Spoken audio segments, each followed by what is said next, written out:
আমার ভালো সোনা আলো করে আয় আমার ভালো সোনা এই যে ছিল কোথায় গেল কালি এই যে ছিল কোথায় গেল আলো করে আয় আমার ভালো সোনা ঝরা ফুলে গাঁথবো মালা শাঁখে নিয়ে করবো খেলা ঝরা ফুলে গাঁথবো মালা শাঁখে নিয়ে করবো খেলা আমার শ্যামের হাতে মোহন বাসি আবার কৃষ্ণের হাতে মোহন বাসি আলো করে আয় আমার ভালো সোনা আড়ালে দাঁড়িয়ে কালা কাকি বাইরে আসো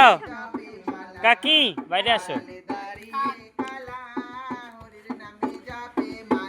আমার সারা নিশি দুয়ার খোলা আমার সারা নিশি দুয়ার খোলা ভালো করে আয় আমার ভালো সোনা এই মাসিটা একটু ভালো করে তুলে নি আয় বেতে সুখে তাকরক বালায় দূর খুশির মুখে থাকে পুরুষ সোনার বাবা বছর পরে গিয়ে একটা মাসুস ছেড়ে নাচতে পারে এইবার এইবার ওই যে মারে বলে যাও মারে নেবে না বলছে নেবে না বলে দিয়েছে কখন বললো না বলছি নেবে না বলছি আর তুলো না বাবু রেখে দাও সোনা রেখে দাও না কি করবে